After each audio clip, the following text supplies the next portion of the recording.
Welcome back to part 2 of the Burning Spear. And in this part, we're going to talk about mitigating multiple sevens. So, as I said before, there's times when the 7 can come quite a bit, and the 6 or 8, not usually both, but sometimes to a degree, can seem to disappear for a while. And even having enough bankroll to cover 9 sevens without a win on one of these numbers is not enough. So I've come up with a couple strategies to mitigate that and try to give us a little bit of a buffer. And from what I've seen, it can you might not get any buffer. Usually you're going to get a couple sevens worth of buffer, and sometimes you'll get many sevens worth of buffer. Usually using these 2 additional techniques, I can usually handle somewhere between 10 or 11 sevens without a win, up to 15 or 16. If you just get that amazing roll where you're not going to get it, well, that's why you have the stop loss. And like for instance, on a $1,000 bankroll, I don't want one of these one of the negative progressions on one of the numbers to be able to take more than approximately a third of the bankroll. So, roughly $300 is about my limit to let this go. So, if I'm on a martingale, that means I'm at at around $150 bet. Since we're breaking it over into down, that's really going to come out to a 180. The 180 bet. I mean, it's not exactly a third. It's somewhere between a third and a half the bankroll. Because from there I can build. I have something with which to build back from. But I don't want to cut it too short, because I want to give it plenty of time to win. All right. That's why I really like to see a 400x bankroll, because that gives me, instead of the 180, I can do a 360 bet from a 6. So that gives me 1 extra 7. Instead of 8, I can handle 9, or up to 9 there. And then if I add these other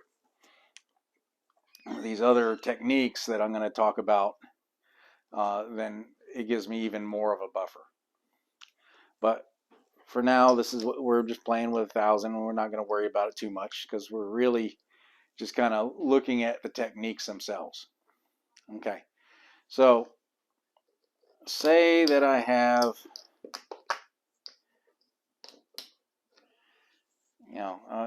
both bets are at neutral, and I get a 6. I roll a 6, so it goes to positive, and then I roll another 6. Let's say roll another 6. I can take this to the second level of the positive, or what I can do is drag the 8 into positive, because they're both at the same level. I'll still put away the $7 that I win. Right? I still win $7, but instead of taking that $7 and putting $6 back up on the table to be lost, I can give this 8 a better chance of survival for the cost of 1 win at $7, or actually for $6. For the cost of $6, I give this one an extra street, basically. So $6 is a lot cheaper than 360 trying to do it at the end. So that's why this is what I'm calling win borrowing. So if I do that, I'll just set this here for now. And then say the next roll, or a couple rolls later, I get an 8. Well, that, again, would win $7. But I've got the 8, and it's already set at positive. But this one should have been at the second level. Positive is positive as far as whether it loses or loses. It doesn't matter if it got $36 or $35 or $30 on the 6 or $6 on the 6. If the 7 comes, it's just going to neutral. Okay. So what I can do is, since I won the 6 twice, and I used the second one to bump this up from negative to, from neutral to positive, then I'll just take rack 1 and just put that win back on the 6, because the 6 might hit again. And that's why it's gotten its progression back. Now I wouldn't do that necessarily if the 6 was say I hit a third 6 and I went ahead and pressed it up, because the 8's already at positive. I'm not going to keep feeding the 8. The point is just to get the 8 out of negative or neutral. All right, so I'm just going to feed it. If I switch over, if I get the multiple wins on the 6 without the 8, and vice versa, and use that extra win to bump this up, and then before I get another hit on the 6, I get a win on the 8, then I'm just putting that back to the 6. That's why it's borrowing. It's just borrowing to get it progressed away from trouble. And as I was saying, if I'd gotten say a third hit on the 6 and pressed it up and then got the 8, well then at that point I would just press the 8. Yeah, because I'm not gonna keep throwing more money on the 6. 1 is fine. Let's go ahead and get the 8 pressed up too. Give it a chance to hit and get more money. I'll also do that if I'm at negative. Say I have both of these numbers at negative, and I hit an 8. Okay, the 8 goes to neutral, and I rack it, and then I throw, let's say, another 8. I throw a 5, 3, 8. Okay, I take my money that I win here, and instead of bumping this to positive, well, you could do it either way, but instead of bumping this positive, I'm just going to drag the 6 out of negative and into neutral, just to give it that one little extra hit. And then again, the 8 hit again. Boom. I do it again. I win my $7, and the 8 goes to positive, and the 6 is at neutral. 8 hits again. Okay. Yeah, I could have it pressed up pretty high, but for some reason this 6 is not hitting. Let's go ahead and press. Now I'm going to take the 6 up to positive. Now say I rolled a 7 at that point, right? And they both go to neutral. And then I'd roll another 8. Okay. Again, 8 goes to positive. Second, if I hit it, throw another 8. Well, okay, I'm dragging the 6 along because that 6 is lagging, and I don't want the 6 to. I want to prevent the 6 going into the negative progression too far. But each time I'm putting this money in my rack, so I'm not really losing anything other than, you know, some pressing, and sometimes, you know, especially at the second level of positive. I mean, all I would be normally racking is $1. Now I'm racking 7. So in the short, it's a short term gain. You're putting this money back in my rack. I'm still racking up wins. I'm not really giving anything up other than the chance that I might be able to press it way up. And I'm doing that because I'm trying to prevent the number that's not hitting from going way into the negative. If, say, all of a sudden I get a string of 7s. Okay, so now these are both at positive. We'll just say like this. So say they were both at negative, and I just used the 8s win to press the 8s, and I had it pressed up to 18. All right, and I left this at neutral, and then I hit a 7. Okay, so then this goes away, and this goes away, and now this is the negative, and this is at neutral again.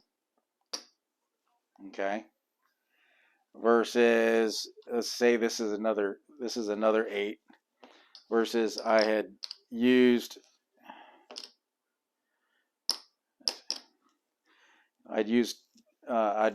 one of those to press up the 6, and the 6 was at positive.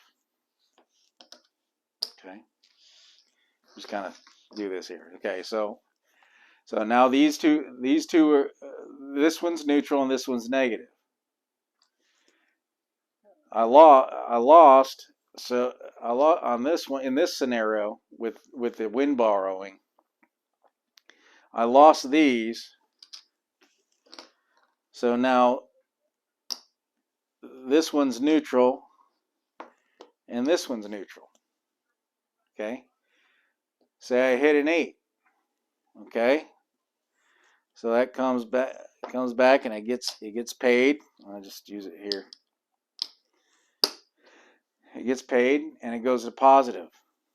This one's still at this one's still at negative. You know, these are neutral. This one goes to positive as well. And then I hit another 8, and this one gets pressed up. Oh, hold on. What am I doing? Okay, there we go. This one gets pressed up. So now this is if I wasn't doing this one. The center is if I'm not doing the win borrowing.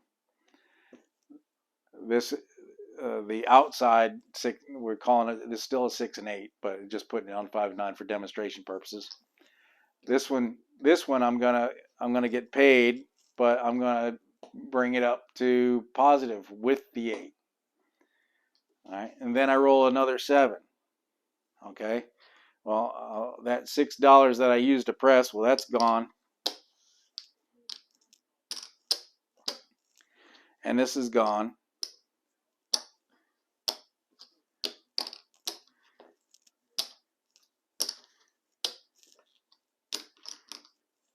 Now these two just drop back into neutral, and this one drops back into neutral. But now this one is at the 2x negative. Okay. So then I hit a 7, another 7.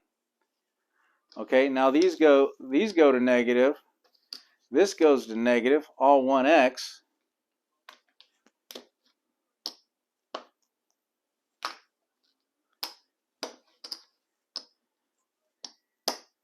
But this one is going to 24.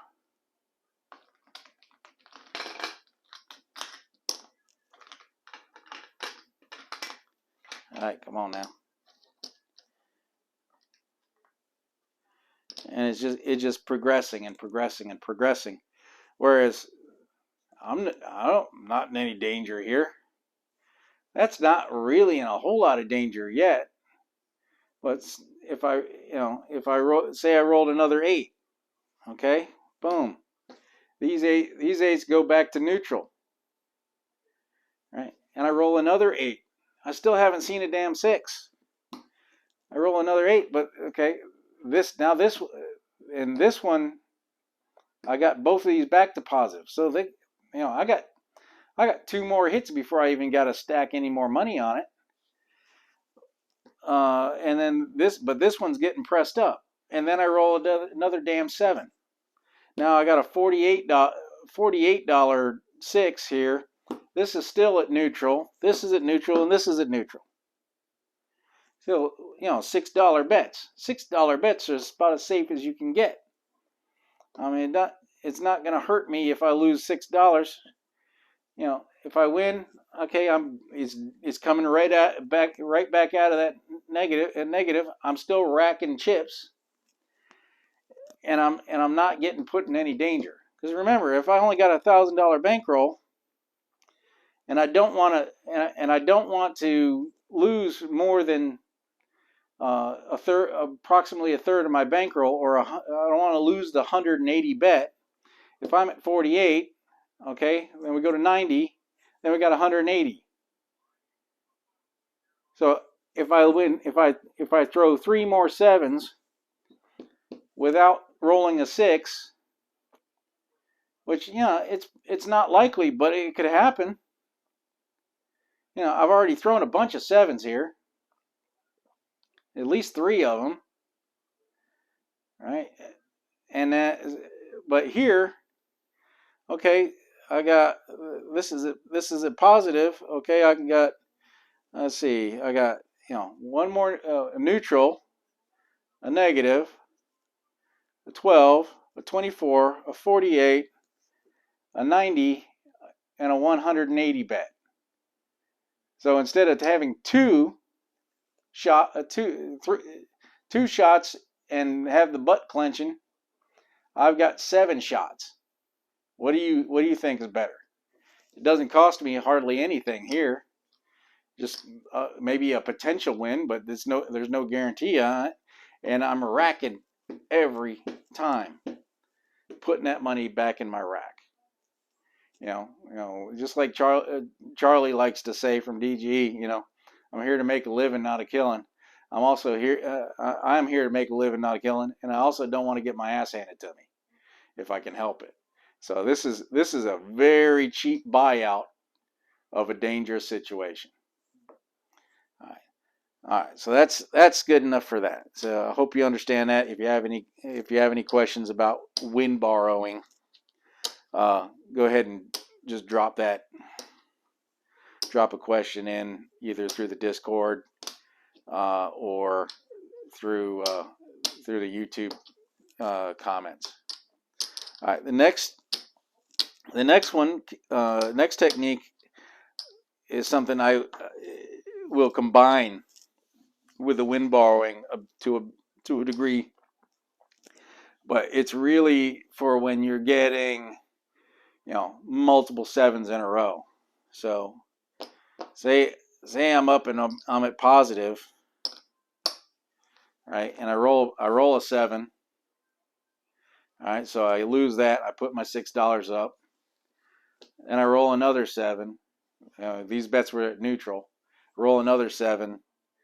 Instead of just rushing right back up there to throw them back out, let's hold off a little bit. All right, we're not going to push them up there. So say I throw, another 7. Nah, my bets aren't here. I miss it. No problem. And then I roll a 9. Okay, so now I've made a box number. There's a point on the board.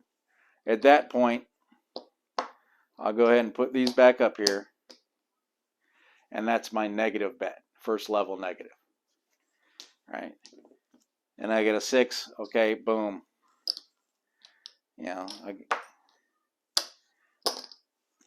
Okay, now I got a negative and a neutral. Instead of being, $24, or $12, and then and then and then uh, getting back to neutral and still having a $12 eight here is there. I have had this, where I've rolled like 4 or 5 sevens in a row, and it saved me. Usually, if you're gonna get towards the back end of that progression, you're gonna see at least one multiple seven, in my experience. Not always. Sometimes you get like 0.7, 0.7, 0.7, 0.7, 0.7. You got to deal with that a little bit. But usually you're going to see at least one group of multiple sevens, sometimes two. Now, remember, I really recommend a 400 times the table minimum as your bankroll, because that gives you, 9. So if I say somebody rolled 4 sevens in a row and only got hit by 2 of them, now instead of 9 back here, that's 11 sevens. And if I use wind borrowing to get myself 2 more, then okay, now that's 13 sevens that I can handle, no problem. And say down towards the end of it, say I was at like a $48 bet or something like that, and I got, three. Somebody rolled 3 sevens again on me.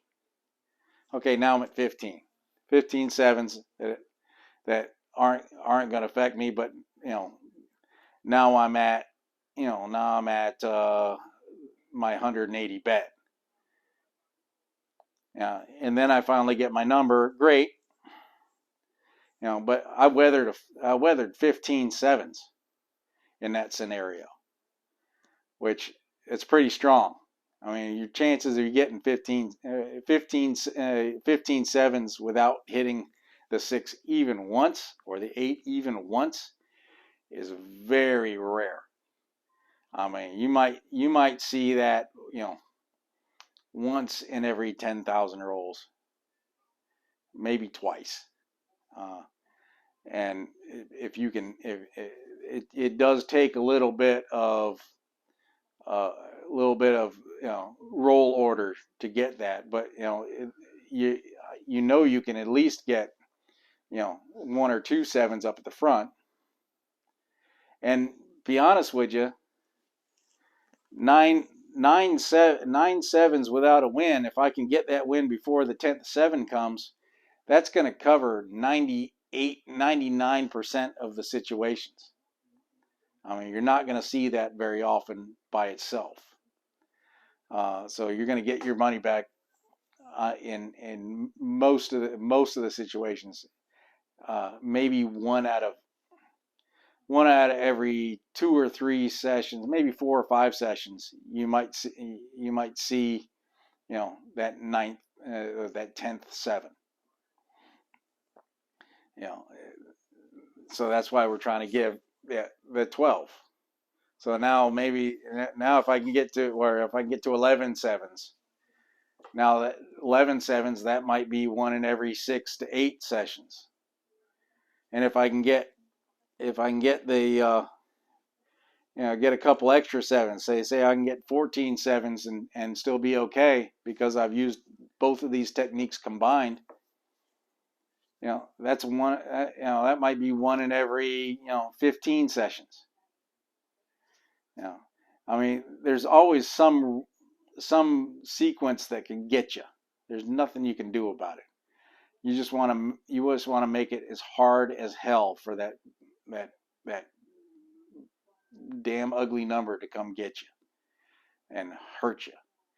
And remember, I still got 2/3. If that does happen, I still got 2/3 of my bankroll. I can walk away, go grab a drink. I can come back, maybe come back. If I say I had a $4,000 bankroll at a $10 table, and I lost say $1,800. Okay, Well, now $1,800, I can just come down to a $5 table, change the situation a little bit, and I can turn around and build that bankroll back up. You know, because that's the kind of stuff is not gonna it shouldn't happen very often. And that's the basic premise of mitigating the sevens as far as the techniques that I've found. Number one, have an adequate bankroll. Number two, use the win borrowing techniques when the bets are small to prevent having to put as many big bets out there. And then again, using the pause when you're getting like 2, 3, 4 sevens. I mean, after 2 sevens, I don't want to have my bets up there until I see a box number at least. You might even want to wait until the next shooter. I don't really do that. I really just wait for a box number. Now the downside of the pause is, okay, you turned your bets off, and now the next roll was a 6. Okay, that's fine. You know how many times I've had that happen, and then I put my bet stack up there. They're big bets, and then I got 2 more 6s. No problem. Or if I had an 8 and I was well into the 8 progression, and I rolled, I paused, come back to 8, and then I rolled another 8 or 2 or 5 or 10. I mean, it happens quite a bit. I've only seen it once or twice where that actually it actually had a drought after hitting it. I had a drought before, hit it once, and then had another drought. I've only seen that once or twice in playing this strategy for the last 6 months. So that's pretty rare. So I wouldn't worry about that too much. One thing I do not really like, and I have had a problem with, is constantly following the puck. So say if I'm only playing these bets when the puck is on, and I turn it off, and then my bets are off. I've had that bankrupt this because you're missing too many of these. Because most of the time, you're getting a lot of these points, on on the come out roll, and then you might get like just a short roll, and you never get that 6 or 8 again. So you missed your opportunity, and it's happening multiple times. So I don't really recommend following the puck with the bets. Just only when you're seeing that double 7, turn it off, and then as soon as you get a box number, whether it be 4, 5, 6, 8, 9, 10, whatever, then go ahead. Now I don't that way. I mean, I'm not, if I'm rolling a bunch of, even if I'm not rolling 7s, say I'm rolling a bunch of 11s or horn numbers, craps numbers, those ain't helping me anyway. And I've seen a lot of times where you roll a 7, then you roll maybe a craps number or 2, and then a 7 comes again, and then you get another craps number or 2, and then a third 7. I just stay off for all that crap. I just want a box number. It doesn't guarantee that the next I won't be a 0.7 out right after, but I just want to see a box number. That tells me that, hey, that little run of crap is over. Put it back up there. If I 0.7 out, okay, no big deal. That's only 1. At most, if it comes back as a 7 again, okay, well then I pause again. It happens. It doesn't happen very often. So, but that's my little techniques for mitigating the 7 with the always on bets of the Burning Spear. Any questions? Drop me in the comments. Hit me up on the DG Discord. I'll be happy to answer them. I think the next video in series is going to be playing with a low bankroll. You know, some of the dead number mode techniques that I have for that. It's a little bit more grindy, but it's, you know, it's very safe. And I'll be discussing that in the next video. Thanks. Peace.